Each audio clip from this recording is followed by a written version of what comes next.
Johnny, really good to talk to you this morning.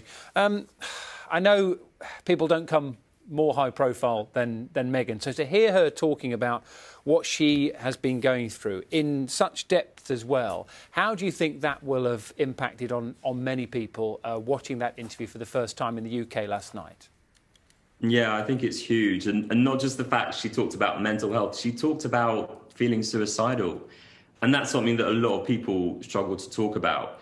I mean, we know there's lots of high profile people that have spoken about things like depression, anxiety, but to hear someone talk about their suicidal thoughts and feelings, I think it's so brave and so courageous. And I get really frustrated because I've seen a lot of people on Twitter from the likes of Piers Morgan who are doubting her for saying that. And it's just so, it's just so frustrating because I just know if it had been anything else she would have talked about, it should have had cancer or heart disease or a stroke or, you know, I heard you talking about dementia just before. It should have come out and said to Oprah, well, I've had a diagnosis of dementia. The response would have been different, but because she said, I've struggled with my mental health, I've had suicidal thoughts and feelings, people think they can doubt that. And I think it's really frustrating, and everyone instead should be praising her, but they're not. You've had, you know, experience of this yourself, haven't you? I mean, it'd probably be worth, if you're able to do it, to remind our viewers of what you went through and how hard it was for you to have that conversation, to talk about what you were going through. Yeah, absolutely. Well, you know, for me, I struggled a lot with suicidal thoughts and feelings in my teens, in my late teens in particular, and it's so hard to say those words. You know, it took me years, if I'm honest, to open up and say that I felt suicidal. I got a diagnosis of a form of schizophrenia when I was 20. I ended up going to a bridge. Thankfully for me, I was talked off the edge, but you know, having that I'll never forget having that first conversation about having suicidal thoughts and feelings in my head, the shame, the fear, the embarrassment.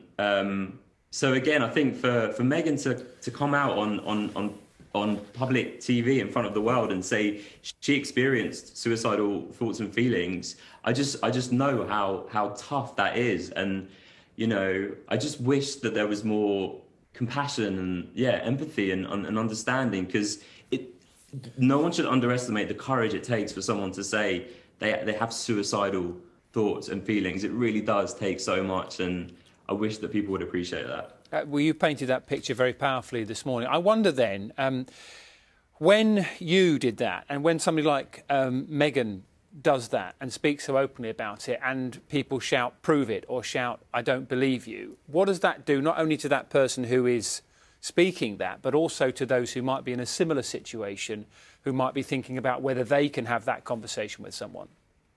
It puts people off seeking help, which is so frustrating because, you know, we're living in a time when, you know, I'm sorry to say this, but ITV have their Let's Talk About Mental Health campaign, and then they have Piers Morgan, you know, telling people that Meghan is not necessarily being true.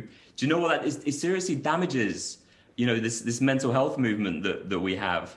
And not just that, but, you know, so with my charity, we have a youth board, and there's lots of people on the youth board that have been bereaved by suicide. And, you know, listening to what someone like Piers Morgan comes out with, that they doubt Meghan, do you know what that does to them, someone bereaved by suicide? I spoke to a lot of them yesterday, and they were really pained by a lot of what was written about on Twitter. People saying they didn't believe Meghan having suicidal thoughts and feelings, claiming she was an actress, she was playing a role. I mean, you know, I think people, again, need to sort of wake up and realise that, you know, the impact of someone doubting someone that has suicidal thoughts and feelings and saying it publicly, it doesn't just have an impact on those who have been through it, but the family, the friends of those that have lost loved ones to suicide, it has an impact on them as well. So I wish that people would be a bit more understanding and empathetic and think a bit more before they say things, you know? OK, well, Johnny, we've got no control about what happens on the other channel. I'm sure you appreciate that. But when you heard and watched that interview with Meghan, were you surprised that she went into such great detail? Because you've talked about how hard it is to speak about that in the first place, but then it wasn't just one answer, was it? Yeah, do you know what? And this is what really frustrates me because I know, you know, I've been suicidal a number of times, and I know what it's like going through that in your head. That kind of I won't go into it, but that sort of process. Meghan, the way that Meghan spoke, I really related to it. You know, when she talked at one point about methods. She used the word methods. You know, how can anyone doubt that she felt suicidal when she was, you know, she said on the interview that she was going through the methods in her head. And as someone that's been suicidal, and anyone that's been suicidal will know what that's like, going through the process of, you know, thinking about taking your life and going through the methods, which is I won't go into, but you know, it's such a horrible place to be in your head when you're suicidal, when you're going through the different methods, when you're, you know, thinking about it in total, taking your life. It's a horrible, intense, scary. It's a scary place, you know.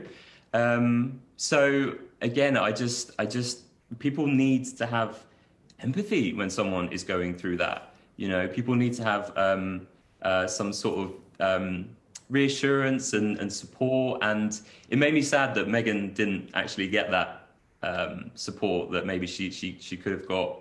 And I think it's a message to everyone out there that we need to do better when it comes to people that are suicidal, that have suicidal thoughts and feelings. You know, we talk about mental health a lot, as I said, depression, anxiety, but we need to be talking a lot more about, you know, suicidal ideation and what we can do to support those who are suicidal. And I think the public needs so much more education on this subject. Maybe if they had more education, maybe they wouldn't be so quick to judge or to doubt someone who is actually suicidal. Sorry, John, I didn't want to cut across you there, and I don't want to sound ignorant this morning either, but I think it's something that's hard to talk about, isn't it? And I think some people are scared about not only bringing it up, but also having that, you know, open discussion with members of their family, with their friends as well. We'll make sure at the end of this interview we put some details on the screen and give viewers, you know, a helpline maybe, or some more information they can get if they are thinking about some of the things you're talking about this morning. But if somebody is watching this, you know, what would your advice be? Well, my advice would be to reach out. And I know that's easier said than done. I know it's hard. It's so hard when you're experiencing suicidal thoughts and feelings, and it does feel so intense and so overwhelming. But there is so much help and support out there. And, you know, what we saw play out yesterday with Meghan's interview and people saying they were doubting her, that won't happen when you call up the Samaritans or when you text Shout, when you reach out for support